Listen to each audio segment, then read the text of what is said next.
إن الحمد لله نحمده ونستعينه ونستغفره ونعوذ بالله من شرور أنفسنا ومن سيئات أعمالنا من يهده الله فلا مضل له ومن يضلل فلا هادي له وأشهد أن لا إله إلا الله وحده لا شريك له وأشهد أن محمدا عبده ورسوله أما بعد فإن خير الحديث كتاب الله وخير الهدي هدي محمد صلی اللہ علیہ وعلی آلہ وسلم وشر الامور محدثاتها وكل محدثة بدعة وكل بدعة ضلالة وكل ضلالة في النار.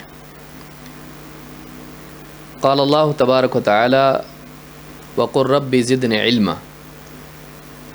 وقال النبي صلی اللہ علیہ وسلم انما العلم بالتعلم. قابل احترام ماں اور بہنوں،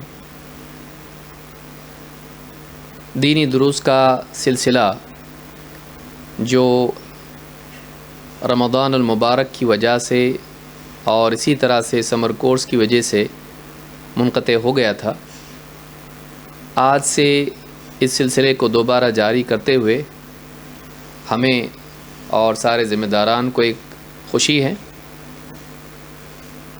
اللہ تعالیٰ سے دعا ہے کہ دینی مجالس میں اسی طرح سے ہم سب کو جمع ہونے کی توفیق عطا فرمائیں اور مواقع فراہم کریں۔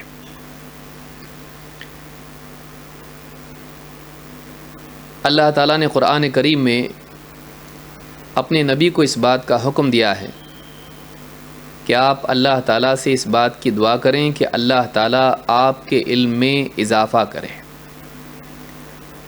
وَقُلْ رَبِّ زِدْنِ عِلْمًا۔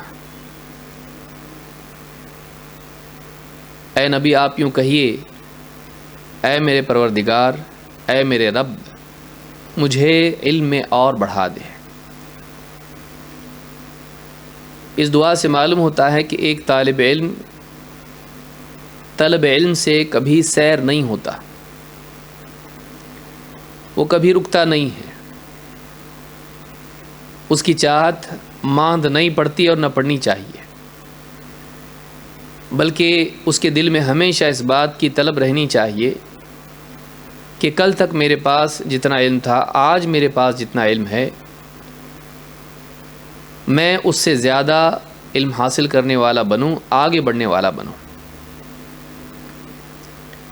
اس لیے کہ علم کے سلسلے میں رکنا زوال کی شروعات ہے۔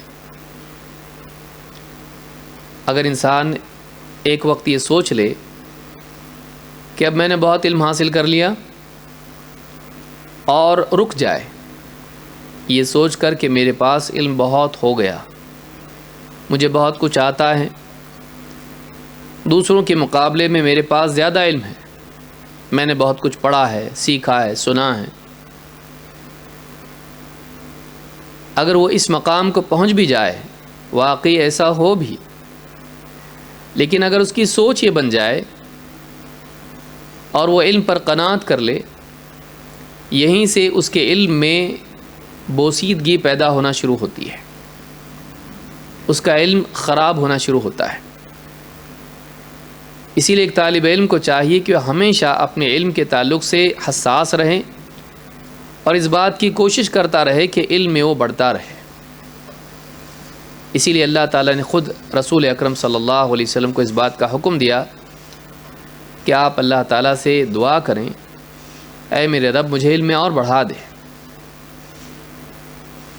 خود نبی صلی اللہ علیہ وسلم کے لیے جب یہ بات تھی کہ آپ علم میں زیادتی طلب کریں، تو ہمارے لیے من باب اولیٰ یہ ضرورت ہے کہ ہم علم کے معاملے میں رکے نہیں بلکہ آگے بڑھتے رہیں۔ اسی طرح سے دوسری بات، اللہ کے نبی صلی اللہ علیہ وسلم کی حدیث جو میں نے بیان کی، اس میں بات معلوم ہوتی ہے کہ علم سیکھنے سے آتا ہے، علم اپنے آپ نہیں آ جاتا، بلکہ علم کے لیے کوشش کرنی پڑتی ہے، اس کو سیکھنا پڑتا ہے۔ سیکھنے میں سب سے بہترین ذریعہ اہل علم کی زبان سے علم کی باتوں کو سننا، خصوصاً علمی دینی مجالس میں حاضر ہونا، اسی طرح سے میڈیا کے ذریعے سے جو خطابات علماء کے ہوتے ہیں جن تک ہم نہیں پہنچ پاتے ہیں، ان کے خطابات کو سننا، یوٹیوب پر ہو یا اسی طرح سے کسی اور ذریعے سے بات ہم تک پہنچتی ہے، ویب سائٹ کے ذریعے سے ان کے خطابات کو سننا، خصوصاً وہ علماء جو قابل اعتماد علماء ہیں اور ماضی میں تھے اور جن کی ریکارڈنگز آج موجود ہیں، ان کی باتوں کو سننا۔ کیوں؟ اس لیے کہ جو دنیا سے چلا گیا ہے وہ محفوظ ہے، جو باقی ہے زندہ ہیں وہ ابھی بھی فتنے میں ہے، معلوم نہیں کل کیا ہو۔ لیکن جو علماء اپنی زندگی گزار کے چلے گئے اور موت تک وہ حق پر ثابت قدم رہے، ایسے علماء کا علم اس کو خاص طور سے لینا چاہیے۔ مزید اپنے دور کے اہل علم جو عقیدے اور منہج کے اعتبار سے قابل اعتماد ہیں، ان سے بھی علم لیتے رہنا چاہیے، حاصل کرتے رہنا چاہیے۔ پھر اسی طرح سے ان کی کتابیں پڑھنا، ایسے علماء کی، ایسے لکھنے والوں کی جو قابل اعتماد ہیں، یہ بھی علم کا ذریعہ ہے۔ لیکن کتابوں پر اعتماد کر کے اہل علم سے علم حاصل نہ کرنا، یہ بھی بعض اوقات نقصان کا ذریعہ بنتا ہے۔ پڑھی ہوئی بات انسان صحیح طور پر سمجھ نہیں پاتا، توضیح اس کے سامنے نہیں ہوتی ہے، آیت کا مطلب کچھ سمجھ لیا، حدیث کا مطلب کچھ اور سمجھ لیا، خود بھی گمراہ ہوا اور جتنے لوگوں کو بتایا وہ بھی گمراہ ہو گئے۔ لہٰذا انسان کو چاہیے کہ کتابوں پر کلیتاً اعتماد نہ کرے، پوری طرح صرف کتابوں ہی پر نربھر نہ رہے، انہیں پر اعتماد نہ کرے، بلکہ ان میں جو باتیں پڑھتا ہے اہل علم سے اس کی توضیح، اس کی وضاحت طلب کرے تاکہ گمراہ نہ ہو۔ یہ جو سلسلہ دروس کا تحفۃ النساء کے عنوان سے شروع ہوا ہے، اور الحمدللہ اس سے پہلے بھی بہت سارے دروس اور کورسز ہم نے کیے ہیں، اس کا مقصد یہی ہے کہ ایک طالب علم مجاہدہ کر کے دین کی بات سننے کے لیے آئیں، بات کو سنیں، اور اس کے بعد میں امتحان کی تیاری کریں تاکہ وہ جو علم اس نے حاصل کیا ہے اس کی قدر بھی ہو اور وہ دل میں جمع رہے۔ جب انسان کسی چیز کے لیے کوشش کرتا ہے، دوڑ دھوپ کرتا ہے، تو اس چیز کی اہمیت بھی دل میں زیادہ بیٹھ جاتی ہے۔ یہ بھی بات ہے کہ جب اہمیت ہوتی ہے تو کوشش کرتا ہے، اور یہ بھی بات ہے کہ جب کسی چیز کے لیے کوشش کرتا ہے اور اس کے لیے مجاہدہ کرتا ہے تو اس سے ایک نسبت، ایک تعلق قائم ہو جاتا ہے، اس کی اہمیت دل میں اور زیادہ بڑھ جاتی ہے۔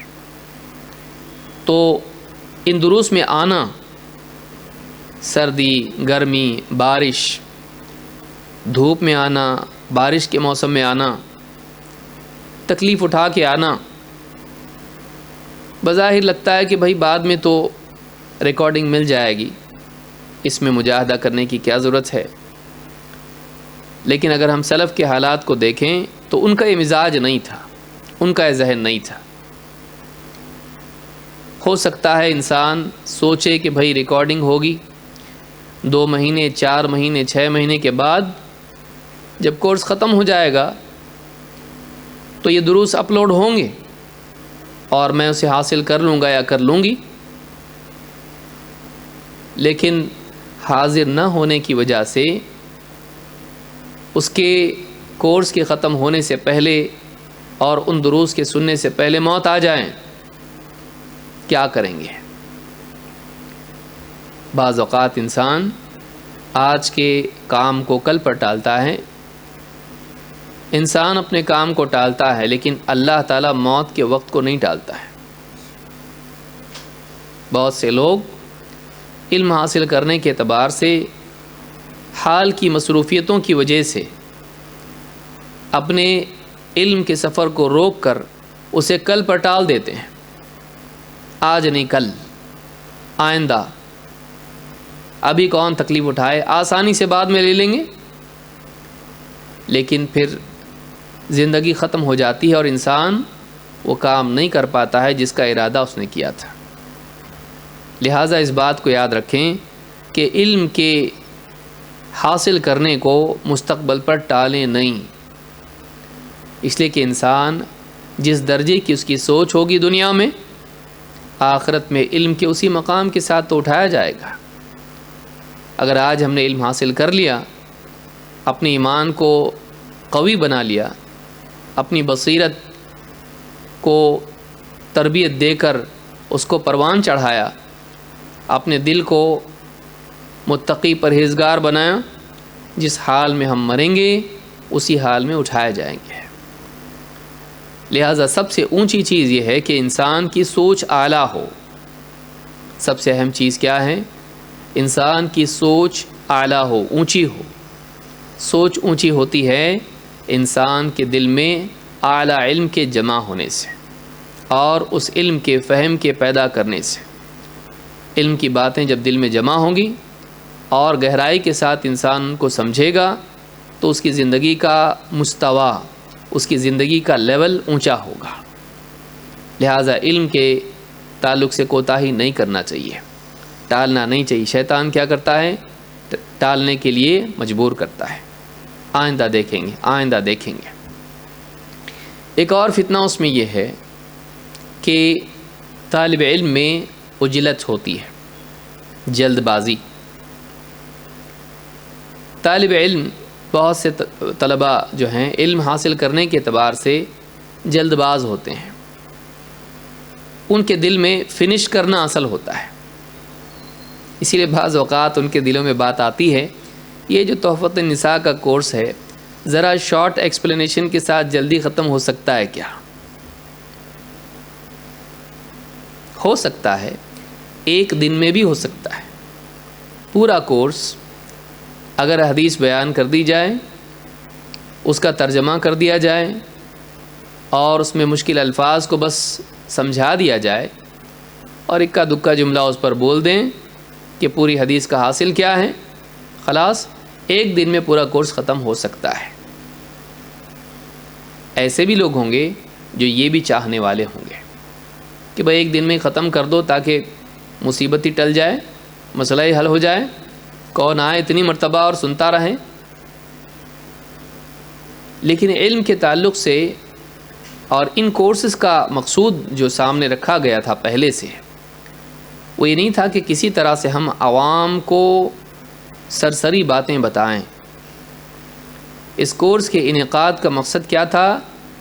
جو لوگ گہرائی کے ساتھ دین کا علم حاصل کرنا چاہتے ہیں، ایک ایک آیت، ایک ایک حدیث، اس کی تفصیلی شرح، اس میں کتنی باتیں نکلتی ہیں اس حدیث میں سے، اور اس میں کیا اختلاف ہے اور کیا اس میں صحیح مطلب ہے اور کہاں سے غلط مطلب لے سکتا ہے انسان، کتنے معنی اس میں ہیں، کیا کیا مسائل اس سے مستنبط ہوتے ہیں، اس آیت سے کیا کیا باتیں سامنے آتی ہیں، جو خاص کر کے وہ طلباء جو گہرائی کے ساتھ دین کو سمجھنا چاہتے ہیں اور کل کو دعوت کا کام بھی کریں گے، اور بہت سی بہنیں جو خود کام کرتی بھی ہیں اپنے اپنے دائرے میں، ضروری نہیں کہ درس کی شکل میں ہو، بلکہ اپنے اپنے دائرے میں، اپنے خاندان میں، اپنے رشتہ داروں میں، پڑوسیوں میں دین کی بات کبھی جمع ہو گئے کرتی ہیں، سمجھاتی ہیں۔ تو ایسی بہنیں، ان کے سامنے دلیلوں کی وضاحت ہو، ایسا نہ ہو کہ کوئی حدیث وہ سنیں، پڑھیں، سرسری طور پر اس کو سمجھیں، کچھ کا کچھ مطلب ان کے ذہن میں آ جائے اور وہی غلط بات لوگوں کے سامنے بیان کرنے لگے۔ اس کورس کا اور اس طرح کے جتنے پچھلے کورس ہوئے ہیں، ان میں آپ نے دیکھا ہوگا کہ ایک ایک بات کو تفصیل سے سمجھایا جاتا ہے۔ کبھی کبھی ایک ہی حدیث ہوتی ہے، پورا ایک درس اس کی تشریح میں نکل جاتا ہے، بلکہ کبھی ایسا بھی ہوتا ہے کہ ایک حدیث کو ایک سے زیادہ دروس میں مکمل کرنا پڑتا ہے۔ یہ اس لیے نہیں کہ بس یوں ہی بات کو طول دیا جائے، بلکہ اس لیے ہے کہ ہم باتوں کے سمجھنے میں غلطی نہ کریں، ورنہ دیکھا جائے تو آپ کو آنے کی بھی ضرورت نہیں۔ یہی حدیثیں کتابوں میں موجود ہیں اور کئی کتابیں خواتین سے متعلق موجود ہیں، آپ گھر پہ بیٹھ کے ان کتابوں کو پڑھ سکتی ہیں۔ لیکن پھر یہاں آنے کا مقصد کیا ہے؟ یہاں آنے کا مقصد یہ ہے کہ ہم سرسری علم کی بجائے گہرا علم حاصل کریں۔ لہٰذا اگر کسی بہن کے ذہن میں بات ہے کہ یہ تھوڑا سا شارٹ ہو جائے تو میں کہوں گا کہ یہ مناسب نہیں ہے، بلکہ میں بہنوں سے گزارش کروں گا کہ وہ اپنے دل کو بڑا کریں، وہ یہ سوچیں، ہمت پیدا کریں اپنے اندر کہ نہیں، ہم گہرائی کے ساتھ علم حاصل کریں گے، چاہے اس کے لیے لمبا وقت لگے، لمبا زمانہ جائے۔ کبھی کبھی ایسا ہوتا ہے کہ ایک ہی کتاب یا ایک ہی عنوان کے تحت جب سلسلہ وار دروس شروع ہوتے ہیں تو ایک وقت کے بعد دل اکتا جاتا ہے۔ کیوں؟ انسان کا مزاج ہے، اس کو نیا چاہیے، نیا چاہیے، تو نئے پن کی طلب یہی وہ بنیاد ہے اور اصل مسئلہ ہے جس کی وجہ سے بہت سارے لوگ ٹک نہیں پاتے ہیں۔ آپ دیکھیے، کوئی نیا عنوان شروع کر دیں گے، بھیڑ کی بھیڑ دکھائی دے گی، 500 200 300 100 اتنے لوگ آ جاتے ہیں۔ پھر کیا ہوتا ہے؟ ایک وقت کے بعد میں 500 کے 400 400 کے 300 300 کے 200 200 کے 100 100 کے 50 رہ جاتے ہیں۔ میرا اپنا مقصود اس کورس لینے کا وہی 50 لوگ ہیں، مجھے وہی 50 لوگ چاہیے، 450 نہیں۔ میں انہی کے لیے درس دے رہا ہوں، اور مجھ کو بہت اچھی طرح یاد ہے جب یہ کورس شروع ہوا تھا، یہ کورس نہیں مطلب پورا سلسلہ اعظم کیمپس میں اسمبلی ہال میں خواتین کے لیے الگ سے درس کا انعقاد کیا گیا تھا کئی سالوں پہلے۔ اس وقت میں نے کہا تھا کہ اگر 10 لوگ بھی ایسے ہوں، 10 طالبات ایسی ہوں جو پابندی کے ساتھ دین کا علم حاصل کرنا چاہتی ہیں، ٹکی رہیں گی، جمی رہیں گی اور گہرائی کے ساتھ دین کا علم حاصل کرتی رہیں گی، تو مجھے 10 خواتین 10 بہنیں علم حاصل کرنا چاہیں، میرے لیے اتنا عدد بھی کافی ہے۔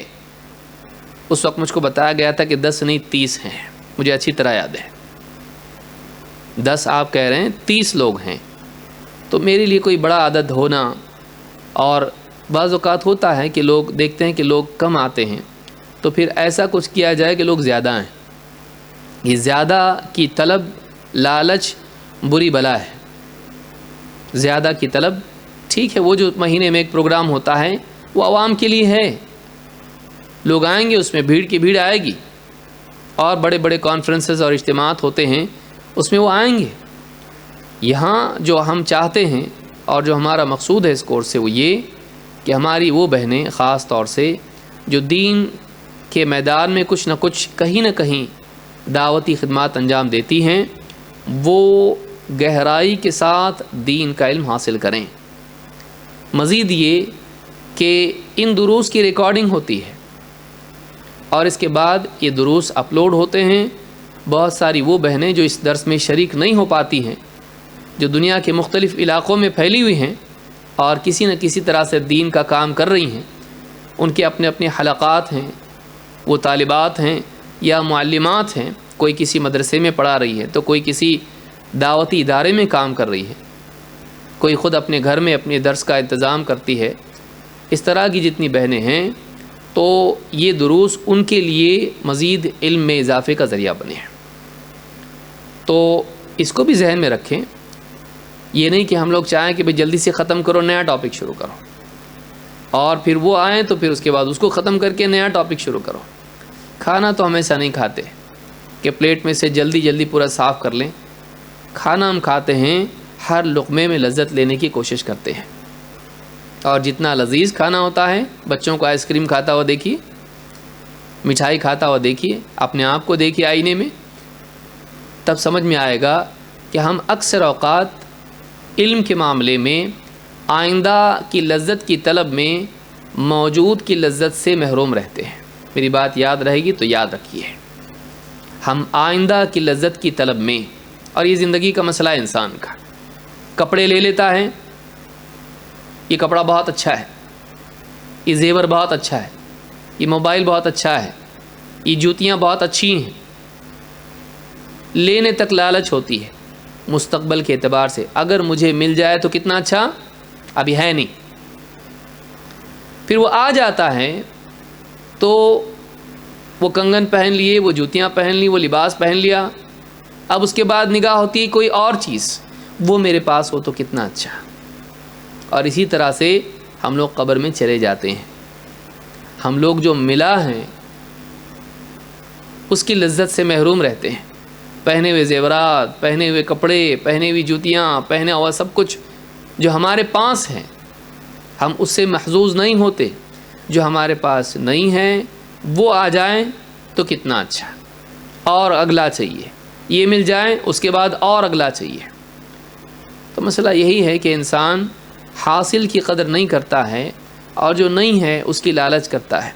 یہی وجہ ہے کہ اس کو کبھی بھی واقعی سکون نہیں ملتا، واقعی سکون نہیں ملتا۔ لہٰذا اس کو یاد رکھیں کہ جو علم ہمارا سلسلہ چل رہا ہے، طلب اپنے اندر پیدا کریں، یہ حدیث ہے، اس کا کیا مطلب ہے، یہاں یہ لفظ کیوں آیا، اس میں کیا مسئلہ ہے، اس میں کیا بات ہے۔ دینی دروس میں بھی ہم لوگ اس طرح کا معاملہ بنائیں کہ دین کی بات جب چل رہی ہو تو اس بات پر دھیان دیں، نہ یہ کہ ہم موبائل فون نکال کے اس میں واٹس ایپ چیک کرنے لگ جائیں، نہیں، بلکہ ہر بات کو سننا، یاد رکھنا، سمجھنے کی کوشش کرنا، تاکہ گہرائی کے ساتھ دل میں ہمارے علم کی باتیں بیٹھیں، یہ بہت ضروری ہے۔ تو یہ جو مقدمہ ہے سمجھ لیجئے، اس کا مقصود یہی ہے کہ بعض اوقات سلسلہ وار ایک درس، ایک عنوان کئی وقت تک چلتا ہے، زمانے تک چلتا ہے، لوگ تھک جاتے ہیں۔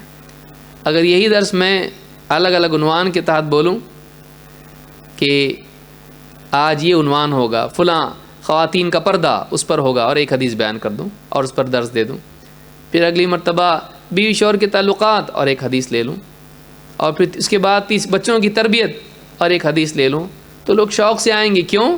اس لیے کہ ہر مرتبہ عنوان بدل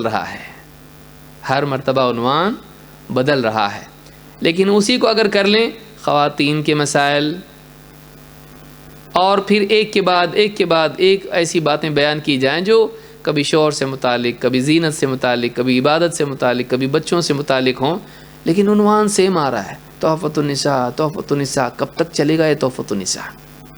ایک عنوان سے لوگ اوب جاتے ہیں، لیکن اسی بات کو اگر تھوڑا سا چکر کر کے الگ الگ عنوان دے دیں تو خواتین آنے لگتی ہیں، چلو نیا عنوان شروع ہو گیا ہے۔ ہم کب تک اپنے آپ کو دھوکہ دیں گے؟ تو یہ بچے لوگوں کے لیے کیا جاتا ہے، اگر بڑے بھی بچوں کی طرح ہو جائیں تو پھر بہت دیر لگ جائے گی ان کو بڑا بنانے میں۔ تو عقل کے اعتبار سے بھی انسان بعض اوقات بچہ ہوتا ہے۔ یاد رکھیں، اپنے اندر سنجیدگی پیدا کریں، گہرائی پیدا کریں، اپنے اندر لمبا کام کرنے کی صلاحیت پیدا کریں۔ بہت کم لوگ ہوتے ہیں جو لمبی دوڑ میں دوڑ پاتے ہیں۔ 100 میٹر کی ریس میں دوڑنا اتنا مشکل نہیں ہے جتنا 1000 میٹر کی ریس میں دوڑنا مشکل ہے۔ اس میں سپیڈ زیادہ ہوتی ہے، یہ ختم بھی جلدی ہو جاتا، اس میں شروع میں سلو دوڑنا پڑتا ہے، دوڑتے اس میں اصل چیز رفتار نہیں ہوتی ہے، اس میں اصل چیز ہوتی ہے کہ آخر تک کون باقی رہتا ہے۔ زندگی کی دوڑ میں بڑی کامیابی یہی ہوتی ہے کہ انسان آخر تک باقی رہے۔ بہت سارے لوگ بیچ میں سے گاڑی سے اتر جاتے ہیں، وہ گاڑی سے اتر کے خوش ہو جاتے، چلو اسٹیشن آ گیا، منزل پہ نہیں پہنچے، وہ کسی دوسرے اسٹیشن پہ اتر گئے۔ منزل پر پہنچنے کے لیے گاڑی میں جمے رہنا پڑتا ہے، بیٹھے رہنا پڑتا ہے، جھٹکے کھانے پڑتے ہیں، دھوپ برداشت کرنی پڑتی ہے، گرمی برداشت کرنی پڑتی ہے، کھانے پینے سے محرومی برداشت کرنی پڑتی ہے۔ لمبا کام کرنے والے دنیا میں بہت کم ہوتے ہیں، اور یہی وہ لوگ ہوتے ہیں جو کوئی بڑا کام کرنے والے ہوتے ہیں، جو بڑا انقلاب لوگوں میں لاتے ہیں۔ انسان میں اصل اس کی محرومی اور ناکامی کی وجہ اکثر صلاحیت کی کمی نہیں ہوتی ہے، مداومت کی کمی ہوتی ہے۔ اس کو یاد رکھیے، اکثر ناکامی کی وجہ صلاحیت کی کمی نہیں ہوتی، مداومت کی کمی ہوتی ہے۔ صلاحیت کی کمی نہیں ہوتی ہے، پابندی سے اپنے کام پر، اپنے مقصد پر جمے رہنے میں کمی ہوتی ہے. لوگ نہیں ٹک پاتے، ایک چیز پر لمبا کام کرنے کے لیے لوگ ٹک نہیں پاتے. یہی وجہ ہے کہ لوگ ناکام ہوتے ہیں. چاہے پھر وہ وزن کم کرنے کی مہم ہو، چاہے وہ علم حاصل کرنے کا معاملہ ہو، چاہے وہ دنیا کی کوئی اور کامیابی ہو. انسان لگاتار ٹکا نہیں رہ پاتا ہے اور اسی لیے وہ کامیاب نہیں ہو پاتا، ناکام ہوتا ہے. اور جنت کے بارے میں آپ دیکھیے، اللہ تعالیٰ نے فرمایا کہ جنت میں کیا کہا جائے گا؟ جزاء بما صبرتم، جزاء بما صبرتم. فرشتے کہیں گے یہ بدلہ ہے تمہارے جمے رہنے کا، تمہارے صبر کرنے کا. صبر کا معنی کیا ہے؟ جمے رہنا، ٹکے رہنا، مقصد پر ٹکے رہنا. تو اس کو یاد رکھیں کہ بیچ بیچ میں آتا ہے اس طرح سے شیطان وسوسے لے کے آتا ہے دل میں کہ کب ختم ہوگا. کبھی دائیں پوچھتے، کبھی بائیں پوچھتے، بہت لمبا ہو رہا نا کورس، شارٹ ہوتا تو کتنا اچھا ہوتا ہے اور جلدی ختم ہو جائے. اس کے بعد کون سا کورس ہے؟ تو اس کے بعد والے سے کیا ہونے والا ہے؟ اس سے کیوں نہیں؟ یعنی یہ کیا ہے؟ غیر اہم ہے. اس کے بعد والا بہت زبردست ہے، سیدھا جنت میں لے کے جائے گا، اور یہ کہاں لے جائے گا؟ جہنم میں. اگلا کیا ہے؟ علم ہے. یہ کیا ہے؟ جہالت ہے. تو طالب علم جو ہے ہر درس کو ایک نئے عنوان کے تحت دیکھے تو اس کی دلچسپی باقی رہتی ہے. اس کو سیم عنوان کے تحت دیکھے گا. ہم کو کرنا ہوتا تو ہم کرتے اس طرح سے، ہر مرتبہ نیا عنوان. لیکن آپ کو بیوقوف بنا کے مطلب کیا ہے؟ آپ کے اندر یہ صلاحیت پیدا کرنا بھی ہمارا مقصد ہے کہ طالب علم لمبے زمانے تک ایک ایک عنوان پر ٹکا رہیں اور اس سے متعلق جتنی باتیں حاصل کریں. لیس من منہج السلف، اس عنوان کے تحت ہمارا سلسلہ چلا، 5 سال تک چلا. ڈریے مت، یہ 5 سال تک نہیں چلے گا. 5 سال تک وہ عنوان چلا. ہمارے اس درس میں 50 پوائنٹس ہیں، تحفۃ النساء میں 50 پوائنٹس ہیں، لیکن لیس من منہج السلف میں 40 پوائنٹ تھے، اس سے 10 کم. لیکن وہ کتنا چلا؟ 5 سال تک. اور لوگ آئے، بیٹھے، سیکھے. اور آج کئی لوگ ہیں جو اس کے اپلوڈ ہونے کے بعد میں اس سے استفادہ کرتے ہیں. کئی لوگوں کو میں جانتا ہوں جنہوں نے کہا کہ ہم نے اس کو 2 سے 3 مرتبہ بار بار پورا سنا ہے.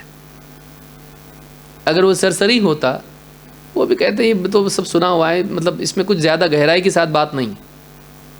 لہٰذا یاد رکھیں کہ علم کا مداومت کے ساتھ علم حاصل کرنا، طلب علم میں دوام، یہ واقعی انسان میں ترقی اور نکھار لاتا ہے. یہ بتائیے پھل میں رس کب آتا ہے؟ جلدی سے ٹہنی سے جدا ہونے سے، یا شاخ سے جڑے رہنے سے؟ یا شاخ سے جڑے رہنے پر. پھل جب اپنے پیڑ سے جڑا رہتا ہے تب جا کر وہ مکمل ہوتا ہے. جلدی سے الگ ہو جائیں، آم نہیں، کیری کا کیری رہتا ہے. یہ یاد رہے گا آپ لوگوں کو.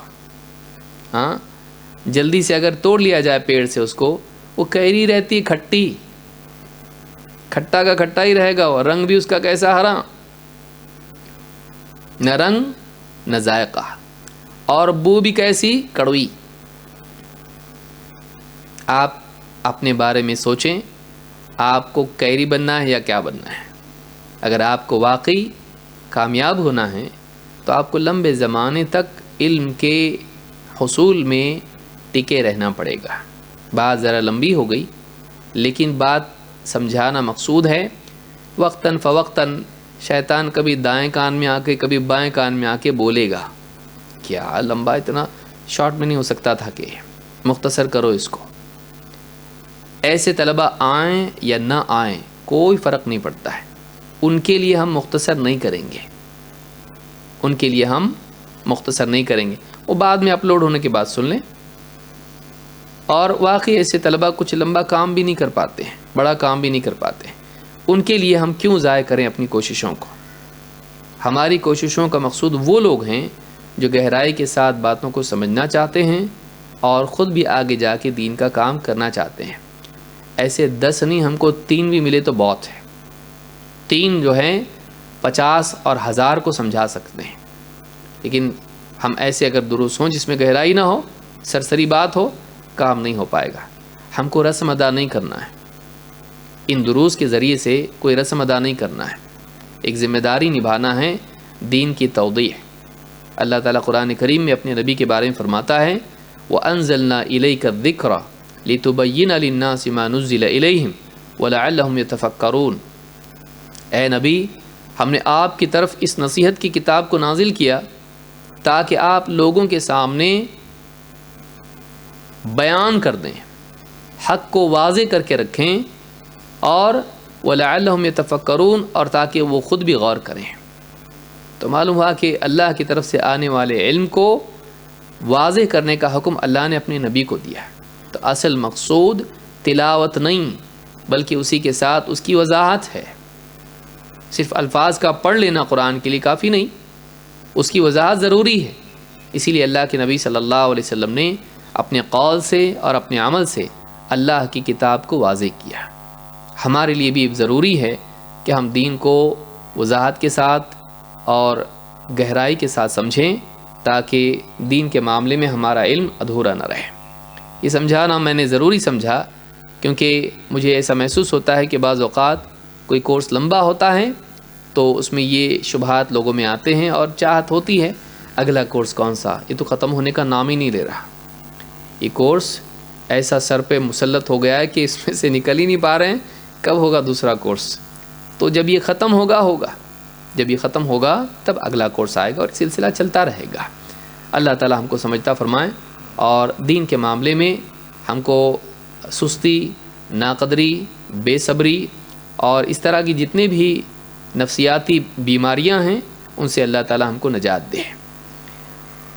پچھلے دروس میں جو سلسلہ ہمارا رکا تھا وہ حدیث نمبر 31 پر تھا، جس میں ابن مسعود کا واقعہ ہم نے دیکھا اور اس میں غیر شرعی طریقے سے اپنے حسن کو بڑھانے کی کوشش پر اللہ کے نبی صلی اللہ علیہ وسلم کی لعنت کا ذکر تھا. جیسے گدوانا، ٹیٹو کرنا، یا اسی طرح سے دانتوں میں فاصلہ کرانا یا بھویں وغیرہ اکھیڑنا، اس طرح کی جو بھی آئی بروز کو شیپ کرنا وغیرہ، اس طرح کی چیزوں پر لعنت تھی. تو پچھلے درس میں ہم نے اس پر تفصیلی بات دیکھی تھی اور ابن مسعود کا اور اس عورت کا واقعہ دیکھا تھا جس میں اس عورت نے آ کے بحث کی اور کہا کہ میں تو قرآن پڑھی ہوں لیکن اس میں کہیں نہیں ملا یہ. اور پھر اس عورت نے بھی کہا کہ میں سمجھتی ہوں کہ آپ کے گھر والے تو کرتے ہی ہوں گے اس کو. تو انہوں نے کہا کہ جا کے اندر دیکھ لو. اور پھر باہر آنے کے بعد جب اس نے کہا کہ ایسی کوئی چیز تو میں نے نہیں دیکھی، انہوں نے کہا اگر دیکھتی تو میری بیوی میرے ساتھ نہیں رہتی. تو یہ سارا واقعہ ہم نے پچھلے درس میں دیکھا تھا اور یہیں آ کر ہم رک گئے تھے. اب اسی سے آگے ہم بات شروع کریں گے انشاءاللہ. حدیث نمبر 32 جو اسی ضمن میں ہے اور اسی طرح کا ایک اور مسئلہ اس میں ذکر ہوا ہے، بالوں میں نقلی بال جوڑنے کی ممانعت. خواتین کچھ ہوتی ہیں جن کے بال چھوٹے ہوتے ہیں اور عموماً یہ مانا جاتا ہے کہ عورت کی خوبصورتی اس کے بالوں میں بھی ہوتی ہے، جتنے لمبے بال ہوں گے اتنی خوبصورت مانی جاتی ہے.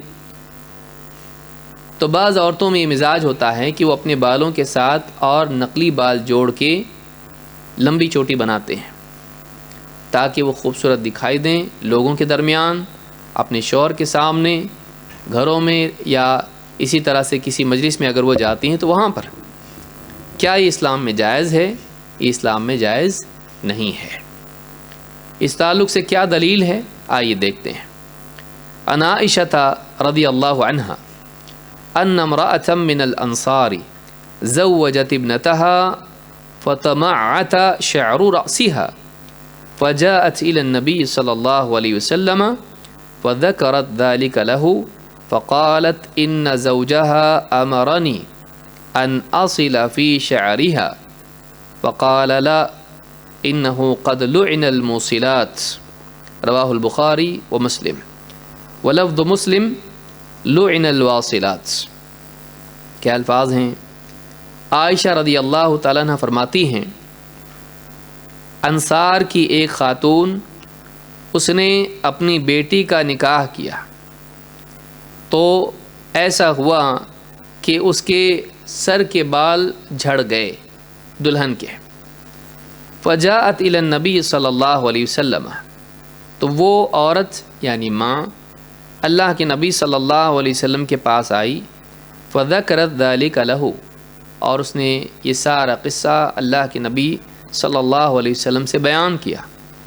وقالت ان زوجہا امرنی، اور کہا کہ میری بیٹی کے شوہر نے مجھ سے کہا ہے ان اصل فی شعرہا، کہ میں اس کے بالوں میں کچھ بال اور جوڑ دوں، نقلی بال جوڑ دوں. فقال لا، تو اللہ کے نبی صلی اللہ علیہ وسلم نے فرمایا نہیں. یعنی وہ پوچھنے کے لیے آئی تھی کہ شوہر نے ایسا کہا ہے تو میں کروں نہیں کروں. آپ نے کہا لا، نہیں. انہو قد لعن الموصلات، بال جوڑنے والیوں پر لعنت کی گئی ہے. موصلات اس سے مراد الواصلات ہے، جیسا کہ مسلم کے الفاظ بھی ہیں لعن الواصلات. واصل وصلہ کا معنی ہوتا ہے پہنچنا یا جوڑنا. اب واصلات کون ہیں؟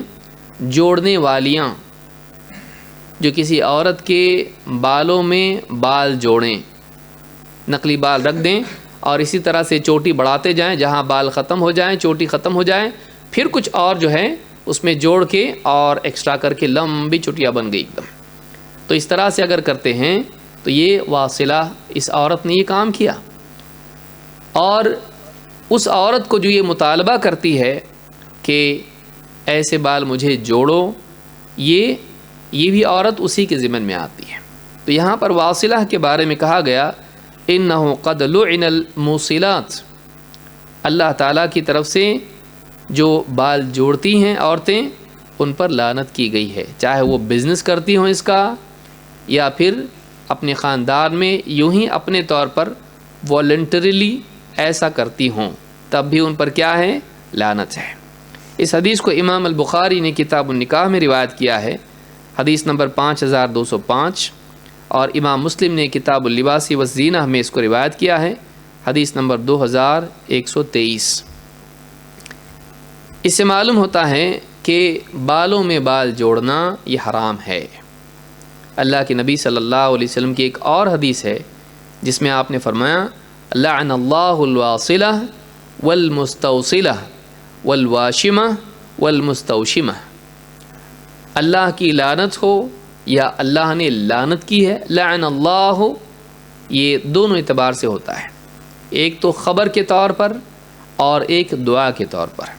جیسے اللہ کے نبی صلی اللہ علیہ وسلم کہیں لعن اللہ، تو اس سے مراد کبھی یہ بھی ہوتا ہے کہ آپ دعا کر رہے ہیں اللہ لعنت کریں، اور کبھی اس میں خبر ہوتی ہے، کبھی طلب یعنی بد دعا اور کبھی خبر کہ اللہ نے لعنت کی ہے. عربی کے گرامر کے اعتبار سے ان الفاظ میں دونوں کی گنجائش ہے. یہ بھی گنجائش ہے کہ اللہ نے لعنت کی ہے، اور یہ بھی گنجائش ہے کہ آپ بد دعا کر رہے ہیں اللہ کی لعنت ہو. لعن اللہ الواصلہ، اللہ کی لعنت ہو واصلہ پر، یعنی وہ عورت جو کسی اور کے بالوں میں جوڑے. والمستوصلہ، اور وہ عورت جو کسی سے کہے کہ میرے بالوں میں جوڑ دو، ڈیمانڈ کرنے والی اور اسی طرح سے اس ڈیمانڈ کو پورا کرنے والی، ان دونوں پر لعنت ہے. والواشمہ والمستوشمہ، اور اللہ تعالیٰ کی لعنت ہو واشمہ پر اور مستوشمہ پر. وشم کہتے ہیں گدوانے کو، جس کو ہم ٹیٹو کرنا کہتے ہیں. تو کوئی عورت اگر یہ بزنس کرتی ہے یا اپنے طور پر کرتی ہے، کسی اور کے بدن پر گدواتی ہے، اس پر بھی لعنت ہے. اور کوئی عورت جا کے کسی کے پاس اپنے اوپر ٹیٹو کرواتی ہے، اس پر بھی لعنت ہے. تو اس حدیث سے بات معلوم ہوتی ہے کہ اللہ کے نبی صلی اللہ علیہ وسلم نے بالوں کے جوڑنے والی اور اپنے بالوں میں کسی کو جوڑنے کے لیے کہنے والی، مطالبہ کرنے والی، ان دونوں پر لعنت کی ہے. امام البخاری نے کتاب اللباس میں اس حدیث کو روایت کیا ہے ابو ہریرہ رضی اللہ تعالیٰ عنہ سے، حدیث نمبر 5933۔ اسی طرح سے ایک اور جگہ حدیث موجود ہے، امام البخاری نے اور اسی طرح سے امام مسلم نے بھی ابن عمر رضی اللہ تعالیٰ عنہما سے اس روایت کو نقل کیا ہے۔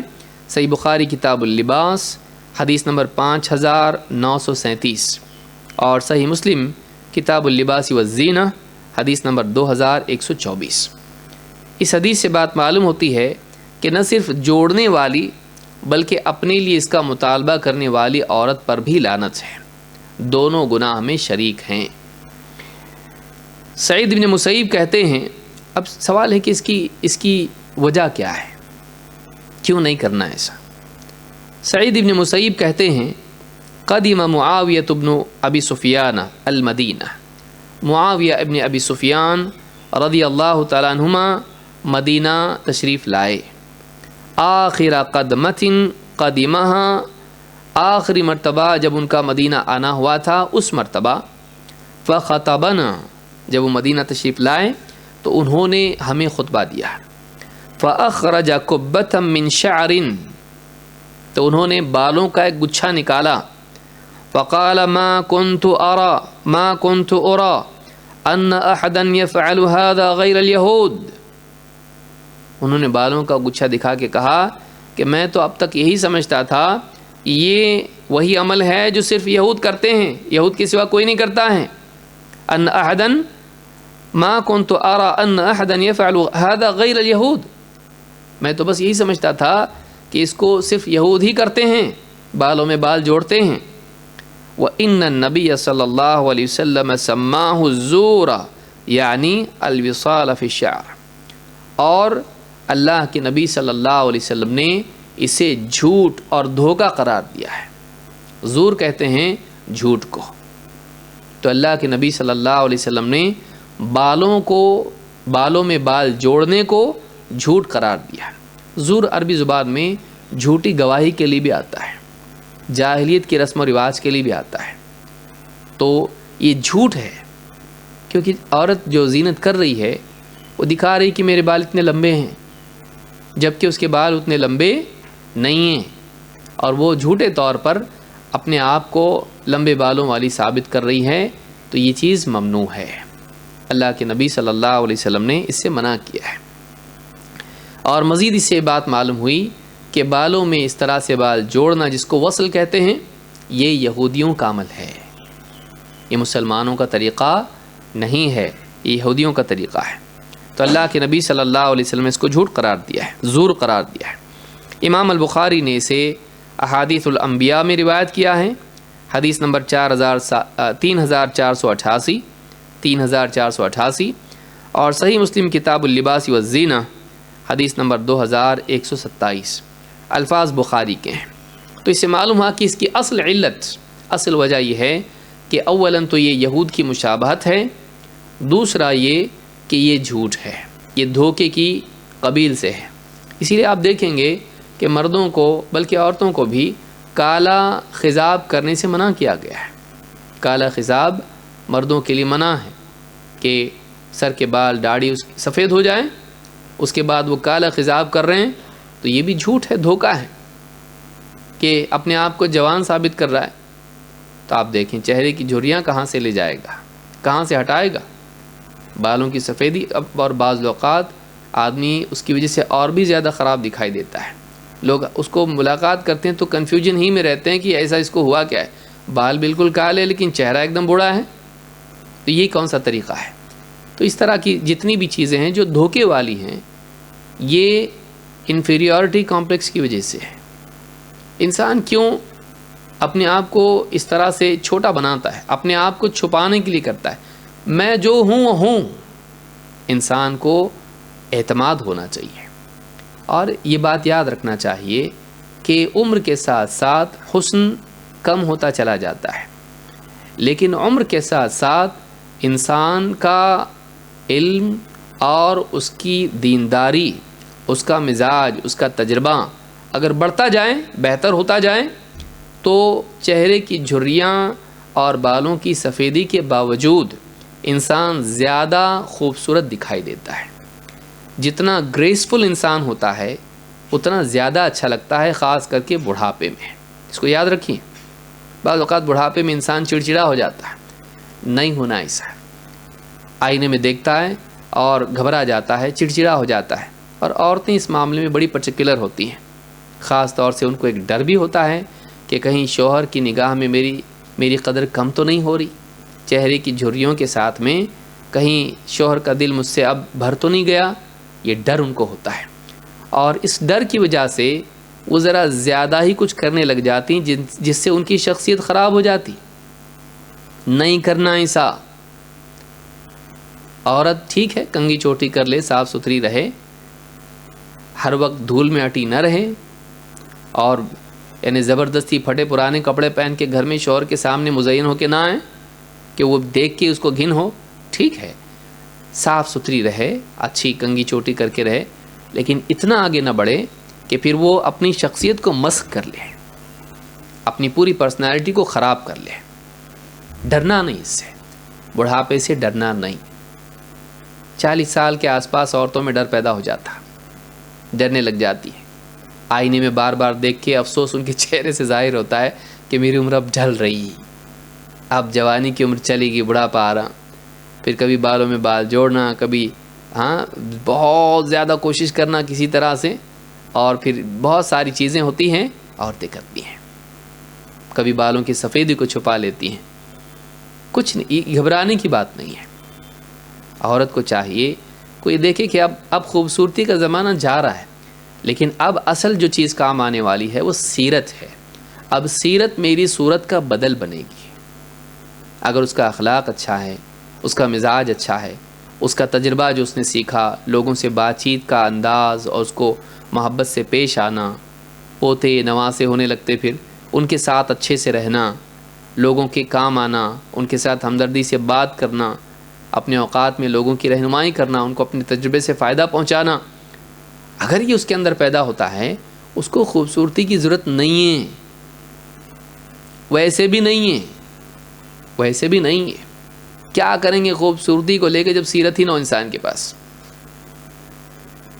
آپ کو ایک دم اچھا ریپر دے دیا جائے اور اندر خالی، یا اس میں سڑا ہوا کچھ ہے، بتائیے آپ خوش ہوں گے ماشاءاللہ کتنا اچھا ریپر ہے نا اس کا، اندر کی چیز سڑی ہوئی ہے۔ کوئی آدمی پسند کرے گا؟ نہیں۔ وہ تعریف کرے گا؟ جانے دو یار یہ ریپر تو بہت اچھا ہے، بولے گا کوئی؟ نہیں۔ لعنت کریں گے، دھوکہ دیا۔ اندر کی چیز اچھی ہونی چاہیے۔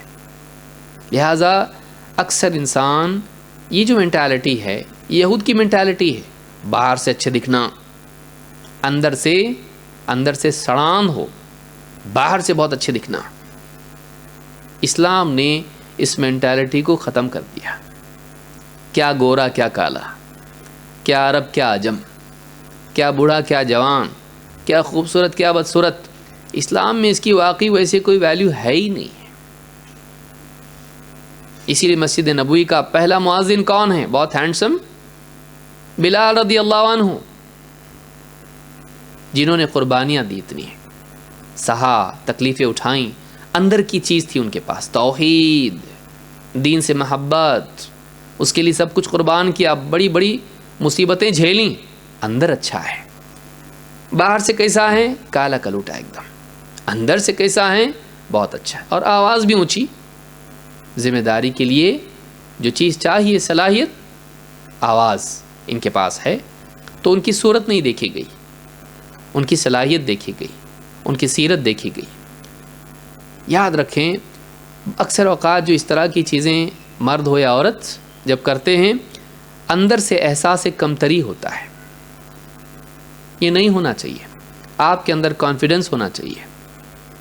گوری تو گوری، کالی تو کالی، یا اسی طرح سے بالوں میں سفیدی، چہرے پر جھریاں، کپڑے پرانے، کوئی بات نہیں، کیا مسئلہ ہے؟ شرمانے کی کیا ضرورت ہے آپ کو؟ آپ کے کپڑے بہت زیادہ مہنگے نہیں ہیں، دوسروں کے مہنگے ہیں، آپ کے پاس زیورات نہیں ہیں، دوسروں کے پاس ہیں، کوئی پرابلم نہیں ہے۔ آپ کے پاس اگر دین ہے تو اللہ کے نزدیک وہی سب سے قیمتی چیز ہے۔ اور اکثر سماج میں بھی جب تک آپ کے اندر ڈر نہ ہو، لوگ آپ پر مسلط نہیں ہوتے. میری بات یاد رکھیں. آپ کے اندر اگر لگ رہا ہے میرے پاس زیور نہیں, میں خوبصورت نہیں, میرے پاس کپڑے نہیں, آپ کے چہرے پر اگر وہ فیلنگ ہے اور آپ کے ہاؤ بھاؤ سے اگر محسوس ہو رہا, دوسرے آپ پر مسلط ہوں گے, رحم کریں گے آپ پر اور آپ کو برا لگے گا. لیکن اگر آپ کے اندر کچھ بھی نہیں ہے, ایک عورت ہے جو بالکل بدصورت ہے, کالی کلوٹی ہے, زیورات بھی نہیں اور پرانے کپڑے ہیں, لیکن وہ کانفیڈنٹ ہے اپنے دین پر, اپنے ایمان پر, اپنی صلاحیت پر, اور واقعی اس کے پاس صلاحیت ہے, اور وہ کبھی اس کی بات سے فیل نہیں ہو رہا ہے کہ اس کو فیل ہوتا ہے. لوگ اس کو اس کی وہ ساری کمیوں کو نظر انداز کرتے ہیں اور اس عورت سے مرعوب ہوتے ہیں, اس کا خود پاور محسوس کرتے ہیں. تو اپنی کمی کا اس طرح سے احساس ہونا یہ انسان کو چھوٹا کرتا ہے. یاد رکھیں میری بات کو. یہ بس ایک بات ہے, اس کے ضمن میں کچھ بات ذہن میں آ گئی اس لیے بتا رہا ہوں. ہمارے اپنے دور میں بچیاں بعض اوقات غیر مسلموں کے چکر میں آنے کی وجہ بھی یہی ہوتی ہے. غریب گھر کی ہوں اور گھر میں میری اتنی اہمیت اور ویلیو نہیں ہے, اور انگلش بھی اتنی اچھی آتی نہیں, کالج میں آ گئی. اب دوسرے لوگ دیکھو, لڑکے ہائی فائی, دوسری لڑکیاں کتنی اونچے گھروں کی اور ایسی اور ویسی, یہ جا کے ان کے جیسی بننے کی کوشش کرتی ہے. تتلیوں میں یہ بھی تتلی بننے کی کوشش کرتی ہے. نہیں بننا ایسا, جو تو ہے وہ رہیں. تو برقعے والی, پردے والی, سیدھی سادی, شرم حیا والی, یہ ساری صفات جو تیری ہیں تو ان کو کھو مت. لوگوں کے بیچ میں جا کے ویسی بننے کی کوشش مت کر. اپنی پرسنالٹی کو, اپنی شخصیت کو بچاں. تو جو ہے وہ رہیں, اپنے آپ کو کھو مت کسی اور چیز کو پانے کے لیے. یہ مینٹالٹی مسلمان کی ہونا چاہیے. تو یہ یہودیوں کی بات ہے, یعنی اللہ کے نبی صلی اللہ علیہ وسلم نے اس سے منع کیا ہے. تو یہ جو بالوں کو جوڑنا اور یہ ساری لپسٹک اور چہرے پر اتنا پوتنا کہ منہ دھوئیں تو کوئی دوسری عورت دکھائی دینے لگے. بعض اوقات میک اپ اتنا زیادہ ہوتا ہے عورتوں کا کہ اگر بغیر میک اپ کے کوئی دیکھ لے تو پھر سے سلام کرے, پہچانا ہی نہیں, کوئی دوسری عورت ہے. یہ کون ہے بھائی؟ کہا کہ وہی ہے جو ابھی میک اپ والی تھی, بس منہ دھو کے آئی ہے. لوگوں کو یقین نہیں آتا, اور یہ ٹرینڈ چل رہا ہے. باہر ملکوں میں اس طرح کا ٹرینڈ چلتا ہے. پہلے یہ لیئر, پھر وہ لیئر, پھر تیسرا لیئر, پورے چہرے پر چونا لگا لگا لگا کے بالکل ایک عورت کچھ کا کچھ بن جاتی ہے. کیوں؟ آپ کو اتنی واقعی وقت بھی بہت ہے ان کے پاس. کیوں؟ اور بعد کی عمر میں یہ سارے کیمیکلز چہرے کو بالکل خراب کر دیتے ہیں. کوئی چیز دنیا میں ایسی نہیں کہ اس کا کوئی ری ایکشن نہیں ہوگا, سائیڈ ایفیکٹس نہیں ہوں گے. نہیں ہے. آج کی لذت کل کی مصیبت. تو یہ سب چیزیں جو ہے اس سے بچنا چاہیے.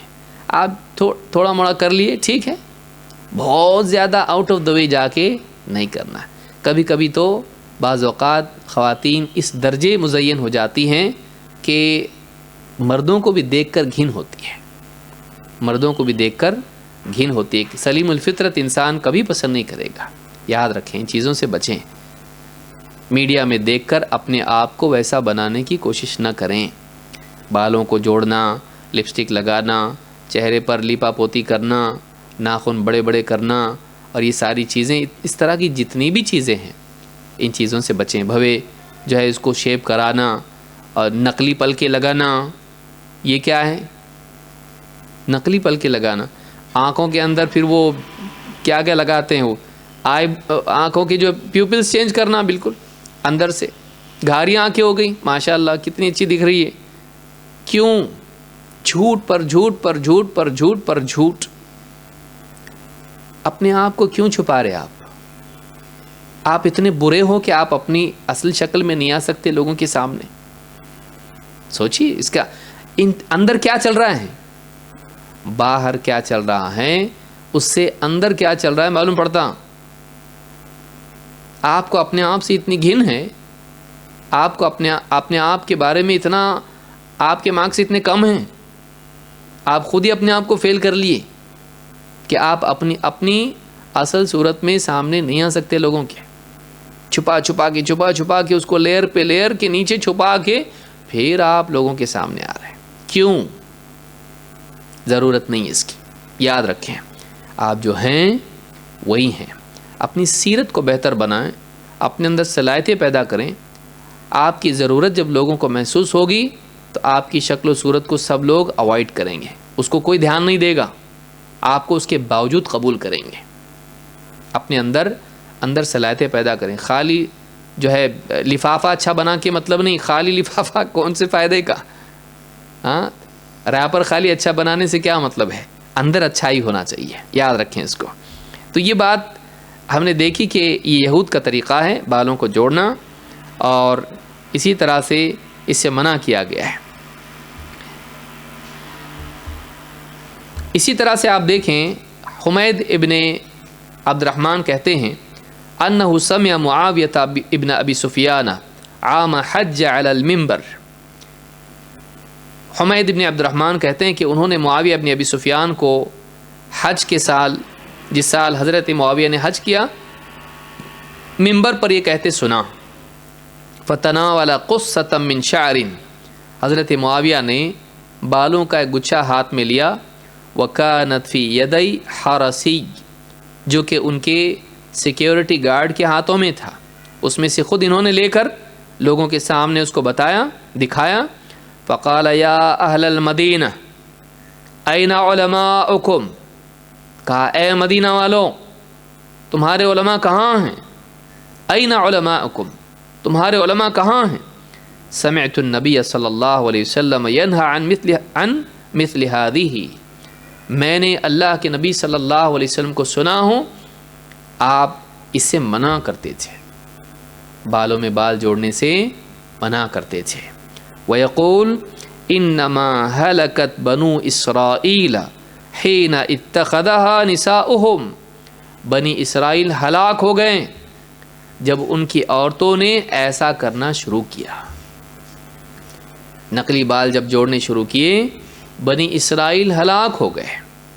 امام البخاری نے اس کو روایت کیا ہے احادیث الانبیاء میں، حدیث نمبر 3468، اور امام مسلم نے کتاب اللباس والزینہ میں اس کو روایت کیا ہے حدیث نمبر 2127 پر. کہا کہ بنی اسرائیل ہلاک ہو گئے جب عورتوں نے یہ کرنا شروع کیا. خالی بال جوڑنے سے ہلاک ہو گئے نہیں، وہ بال جوڑنا ایک مینٹالٹی کی علامت تھی. عورتیں اپنی زینت کے ذریعے سے لوگوں کو لبھانے کا مزاج ان کا بن گیا. جھوٹ پر جھوٹ کر کے نقلی پن ان کے اندر آ گیا، نقلی پن ان کے اندر آ گیا، اور اس طرح سے دوسروں کو لبھانا، اٹریکٹ کرنا، یہ مزاج بننے کے بعد سارے معاشرے میں تباہی مچ گئی. اس چیز سے بچنا چاہیے. اصل جڑ میں کیا ہے وہ دیکھیے. جڑ میں یہ مصیبت ہے. خالی بال جوڑنا صرف اتنا ہی نہیں ہے، اس کے ساتھ میں اور بھی تو چیزیں ہیں. جابر بن عبداللہ رضی اللہ تعالیٰ عنہ کہتے ہیں زجر النبی صلی اللہ علیہ وسلم ان تصل المرأة برأسها شیئا، اللہ کے نبی صلی اللہ علیہ وسلم نے، جابر بن عبداللہ کیا کہتے ہیں، اللہ کے نبی صلی اللہ علیہ وسلم نے اس بات سے منع کیا ہے کہ عورت اپنے بالوں میں کچھ جوڑے، یعنی بال جوڑے. امام مسلم نے اس کو روایت کیا ہے کتاب اللباس والزینہ میں حدیث نمبر 2126 پر. تو اس سے معلوم ہوتا ہے کہ یہ چیز اسلام میں منع ہے. سوال یہ پیدا ہوتا ہے کہ کیا اگر کوئی عورت بیماری کی وجہ سے اس کے بال جھڑے ہوں کیا وہ جوڑ سکتی ہے؟ یعنی دو صورتیں ہوئیں. ایک تو یہ کہ عورت بس یوں ہی اور زیادہ خوبصورت دکھائی دینے کے لیے کر رہی ہیں، کوئی پرابلم اس کو نہیں ہے، اور دوسری عورت وہ ہے جس کی بیماری کی وجہ سے بال جھڑ رہے ہیں. کیا ایسی عورت جوڑ سکتی ہے یا نہیں؟ آئیے دیکھتے ہیں. اس لیے کہ کسی کے دل میں بات آ سکتی بھائی زینت کے لیے کرتے ہیں لوگ، وہ غلط ہے، لیکن اس کے تو بال جھڑ رہے ہیں اور دیکھنے میں دیکھیے کیسی دکھائی دے رہی ہے، اور شوہر نے کہا ہے، شوہر کے لیے کر رہی ہے، کر سکتی کہ نہیں؟ آئیے دیکھتے ہیں اس کے بارے میں کیا ہے. عائشہ رضی اللہ تعالیٰ عنہ فرماتی ہیں ان جاریۃ من الانصار تزوجت، انصار میں سے ایک خاتون ایک لڑکی اس کا نکاح ہوا، وَأَنَّهَا مَرِضَتْ وَتَمَعَّطَ شَعْرُهَا، وہ لڑکی بیمار ہو گئی، دلہن بیمار ہو گئی، تو بیماری کی وجہ سے اس کے بال جھڑ گئے، اس کے بال کم ہو گئے۔ فَأَرَادُوا أَن يَصِلُوهَا، لوگوں کے دل میں یعنی گھر والوں کے دل میں بات آئی کہ اب اس کو ذرا بال جوڑ لیتے ہیں تاکہ لمبے بال دکھائی دیں، پورے بال تو ختم نہیں ہوئے تھے، جوڑے ہیں، بال جوڑیں گے تاکہ بال زیادہ دکھائی دیں، خوبصورت لگے شوہر کو۔ فَسَأَلُوا النَّبِيَّ صلی اللہ علیہ وسلم، تو لوگوں نے اللہ کے نبی صلی اللہ علیہ وسلم سے پوچھا، فَقَالَ لَعْنَ اللَّهُ الْوَاصِلَةَ وَالْمُسْتَوْصِلَةَ، آپ نے کہا اللہ کی لعنت ہو جوڑنے والی پر اور جڑوانے والی پر، اللہ کی لعنت ہو اس عورت پر جو کسی اور کے بالوں میں بال جوڑیں، اور اس پر بھی لعنت ہو جو کسی سے مطالبہ کریں کہ میرے بالوں میں جوڑ کے اس کو بالوں کو بڑا دکھانے کی کوشش کرو، اگر ایسا کوئی کرتا ہے تو اللہ کی لعنت ہو اس پر۔ تو معلوم ہوا کہ اگر بیماری کا عذر ہو تب بھی یہ ٹھیک نہیں ہے، اس حدیث سے معلوم ہوتا ہے کہ بیماری بھی عذر اس کے لیے نہیں ہے۔ امام البخاری نے اس کو روایت کیا ہے کتاب اللباس میں حدیث نمبر 5934 پر، اور اسی طرح سے امام مسلم نے کتاب اللباس والزینہ حدیث نمبر 2123 پر اس کو روایت کیا ہے۔ اس حدیث سے ایک بات یہ بھی معلوم ہوتی ہے، حدیث کے الفاظ آپ دیکھیں، شوہر نے کہا ہے کہ اس کے بال جوڑو، حدیث میں کیا ہے، ماں، شروع پہلی حدیث ہم نے دیکھی، ماں اللہ کے نبی صلی اللہ علیہ وسلم کے پاس آئی اور کہا کہ اس کے شوہر کا کہنا ہے کہ اس کے بالوں میں کچھ بال جوڑ دو، تو جوڑ سکتے کہ نہیں جوڑ سکتے؟ تو سوال یہاں پر یہ پیدا ہوا کہ شوہر نے کہا تھا تو کیا ایسا کرنا چاہیے یا نہیں؟ اس حدیث سے بات معلوم ہوتی ہے، اور اگر آپ امام البخاری کا باب دیکھیں جو اس حدیث پر قائم کیا، انہوں نے کیا باب قائم کیا؟ امام بخاری نے کہا باب لا تطیع المرأة زوجها فی معصیۃ، اس بات کا بیان، اس بات کا باب کہ عورت اپنے شوہر کی فرما برداری نہیں کرے گی گناہ کے کام میں، معصیت میں طاعت نہیں، یعنی شوہر کے کہنے کے باوجود بھی نہیں کریں گے، بال نہیں جوڑیں گے۔ تو معلوم ہوا کہ اگر شوہر ایسا حکم دیتا ہے جو شریعت کی خلاف ہے تو وہ نہیں مانا جائے گا۔ شوہر کہے تھوڑا آئی بروز کو شیپ کر لو، خوبصورت دکھو گی، جڑے ہوئے ہیں الگ کر لو اس کو، یا کہے کہ پلکیں تمہاری اتنی نہیں ہیں جوڑ لو، بڑی پلکیں کر لو، یا کہے کہ دیکھو پردہ مت کرو، پردہ مت کرو، یا اس طرح کی کوئی چیز اگر شوہر کہتا ہے تو بیوی اس کی بات نہیں مانے گی۔ اللہ کے نبی صلی اللہ علیہ وسلم فرماتے ہیں لا طاعت فی معصیت اللہ انما الطاعت فی المعروف، گناہ کے کام میں، اللہ کی نافرمانی کے کام میں کسی کی فرما برداری نہیں کی جائے گی۔ فرما برداری تو بھلائی کے کاموں میں ہوتی ہے، شوہر کہے نماز پڑھو، ذکر کرو، تلاوت کرو، والدین کی خدمت کرو، اس طرح کا اگر کوئی کام شوہر کہتا ہے نیکی کا تو اس میں فرما برداری بیوی کو کرنا چاہیے، لیکن یہ نہیں کہ شوہر گناہ کا کام کہے اور بیوی کرے۔ تو اس حدیث سے بات معلوم ہوتی ہے کہ طاعت معصیت میں نہیں کی جائے گی، بلکہ اچھی باتوں میں، صحیح کاموں میں، جائز کاموں میں کی جائے گی۔ امام البخاری نے اخبار الاحاد میں اس کو روایت کیا ہے، اخبار الاحاد میں، اور حدیث نمبر 7257، اور اسی طرح سے امام مسلم نے کتاب الامارہ میں اس کو ذکر کیا ہے، حدیث نمبر 1840۔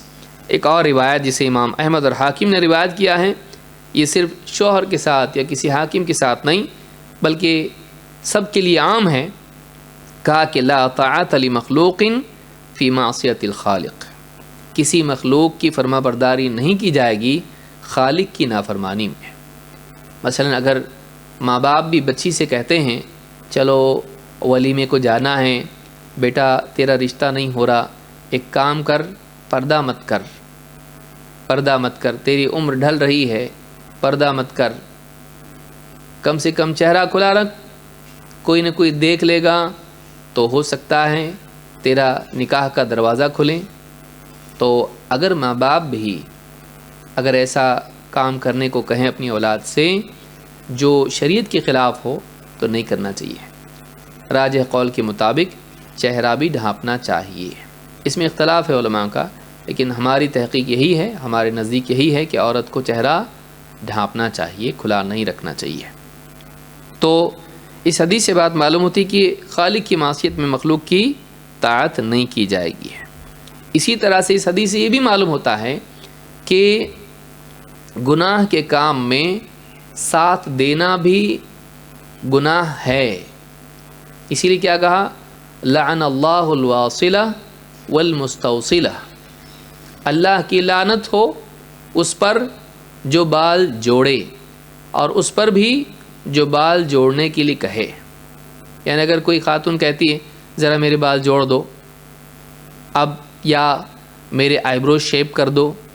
اب یہ کہہ رہی کہ میں اپنے تھوڑی کرتی ہوں، میں اپنے نہیں کرتی، میرے آئی برو شیپ نہیں کرتی میں، اور میں اپنے لیے بال نہیں جوڑتی، لیکن فلانی جو ہے سسرال میں ہے فلانی اور فلانی، یا میکے میں فلانی یا فلانی سہیلی ہے، اس نے ایسا کہا مجھ کو، اس نے مجھ سے کہا کہ ایسا کرو، تو اس کے لیے میں کر سکتی کہ نہیں کر سکتی؟ نہیں. امام النووی رحمۃ اللہ علیہ فرماتے ہیں وفیہ ان المعین علی الحرام یشارک فاعلہ فی الاثم. حرام میں ساتھ دینے والا، مدد کرنے والا گناہ میں اس کے ساتھ شریک ہو جاتا ہے، گناہ کرنے والے کے ساتھ شریک ہو جاتا ہے. جیسے کوئی عورت کہے کہ مجھے فیس بک پہ اپنا فوٹو ڈالنا ہے، لو ذرا میری ایک فوٹو نکالو، اور آپ اس کا فوٹو نکال کے دے دیے موبائل میں. بہت بڑا آپ جینٹل مین ہیں، یا آپ بہت بڑی جینٹل وومن ہیں، آپ بالکل دل نہیں توڑنا چاہتی ہیں، آپ نے اس کا فوٹو نکالا اور بے پردگی کے ساتھ وہ عورت فوٹو نکال کے اس کو انسٹاگرام پہ فیس بک پہ ڈال رہی ہے. اگر آپ نے اس میں مدد کی، اس کے اس بے پردگی کے اور اس تبرج کے گناہ میں آپ نے اس کی مدد کی، آپ بھی اس میں شریک ہیں. کہتے ہیں وفیہ ان المعین علی الحرام یشارک فاعلہ فی الاثم کما ان المعاون فی الطاعۃ یشارک فی ثوابہا. گناہ میں مدد کرنے والا گناہ میں شریک ہو جاتا ہے، ویسے ہی جیسے نیکی میں مدد کرنے والے کو اس نیکی کا ثواب ملتا ہے اور وہ اس میں بھی شریک ہوتا ہے. تو یاد رکھیں گناہ میں ساتھ دینا بھی گناہ ہے. اللہ تعالیٰ قرآن کریم میں فرماتا ہے وَتَعَاوَنُوا عَلَى الْبِرِّ وَالتَّقْوَى وَلَا تَعَاوَنُوا عَلَى الْإِثْمِ وَالْعُدْوَانِ. نیکی اور تقوی کے کاموں میں ایک دوسرے کا ساتھ دو، تعاون کرو، کوآپریٹ کرو، ہیلپ کرو. وَلَا تَعَاوَنُوا عَلَى الْإِثْمِ وَالْعُدْوَانِ. گناہ اور سرکشی کے کام میں ایک دوسرے کا ساتھ مت دو. تو کسی اور کا ساتھ دینا گناہ میں یہ ٹھیک نہیں ہے. کوئی عورت کہ ذرا ساڑی پہنا دو مجھ کو، اور بے پردہ اسی جاری باہر، اور آپ برابر اس کو پہنا کے بھیج رہے، دیکھو ایسا پہنتے ہیں. میں پہنتی تو نہیں، لیکن پہلے پہنتی تھی، اب چھوڑ دیا، اب میں تم کو پہناتی ہوں، آئیے. اب وہ ویسے ہی بے پردہ، جسم کے بعض حصے چھپے ہوئے اور بعض حصے دکھاتے ہوئے وہ جا رہی سب پورے گاؤں میں، اور اس نے اس کو اچھے سے ساڑی پہنائی. نہیں کر سکتے ایسا. اگرچہ آپ نہیں کرتے، لیکن دوسرے کو مدد اگر آپ کریں اسی کام میں جو غلط ہیں، تو آپ بھی اس کے ساتھ گناہ گار ہوں گے. لہٰذا یاد رکھیں معصیت میں اس حدیث سے معلوم ہوا. تو کئی باتیں ہم نے سیکھیں. اولاً یہ کہ بالوں میں بال جوڑنا یہ منع ہے، اس پر اللہ کی لعنت ہے. کیوں؟ اس لیے کہ یہود کا کام ہے، یہ جھوٹ ہے. پھر ہم نے یہ بھی دیکھا کہ اللہ کے نبی صلی اللہ علیہ وسلم نے سختی سے ڈانٹا ہے، اس پر لعنت آپ نے بھی کی اور لعنت کی دعا کی ہے، بد دعا کی ہے. اور اسی طرح سے ہم نے دیکھا کہ یہ ہلاکت کا ذریعہ ہیں، کیونکہ بنی اسرائیل میں ہلاکت اس کے ذریعے سے آئی. ہم نے یہ بھی دیکھا کہ بیمار بھی اگر ہو تب بھی یہ جائز نہیں ہے، بیماری کی وجہ سے بال جھڑ جائیں تب بھی جائز نہیں ہے. پھر اسی کے ساتھ ہم نے دیکھا کہ اگر ماں باپ یا شوہر اگر معصیت کا حکم دیں، ایسی زینت کا حکم دیں جو جائز نہیں، ان کی بات بھی نہیں ماننا چاہیے. اسی طرح سے ہم نے یہ بھی دیکھا کہ اگر کوئی عورت خود یہ نہیں کرتی ہے لیکن کسی اور کو کرتی ہے تو وہ بھی گناہ گار ہوگی اسی طرح سے جس طرح سے عمل کرنے والی گناہ گار ہو رہی ہے. کیوں؟ اس لیے کہ گناہ کے کام میں ڈائریکٹلی مدد کرنا یہ گناہ ہے. تو اللہ تعالی ہم سب کو سمجھ عطا فرمائیں اور دین کا علم حاصل کرنے کی توفیق دے. میں سمجھتا ہوں بہت ساری بہنیں آج نہیں آئی ہوں گی کہ اتنا جمود ٹوٹنا، ہاں ٹائم لگتا ہے نا، رکی ہوئی گاڑی چلنے میں تھوڑا ٹائم لگتا ہے، دھکا زور سے دینا پڑتا ہے اس کو، اور بعض بہنیں ہوتی ہوتا کہ نہیں معلوم نہیں. تو جتنی بہنیں آج نہیں آئی ہیں، اگر آپ کے ربط و ضبط میں ہیں، آپ ان کو خبر کریں، آنے کی ترغیب دیں، تلقین کریں. علم کے لیے حاضر ہو کر علم سیکھنا یہ اپنی ذات میں خود ایک بہت بڑی سعادت ہے. اس سے انسان کے مجاہدے کی وجہ سے علم میں مزید برکت پیدا ہوتی ہے. علم کے لیے تکلیف اٹھانا یہ علم کے پختگی کا ذریعہ بنتا ہے اور اللہ کی طرف سے اس پر مزید ہدایت ملتی ہے.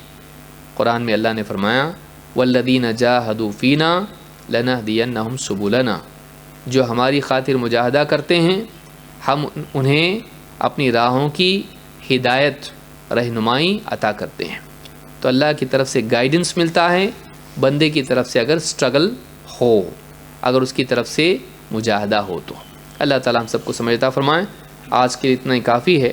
انشاءاللہ اگلے درس میں ہم مزید آگے احادیث کا مطالعہ کریں گے. اقول ھذا واستغفر اللہ لی ولکم.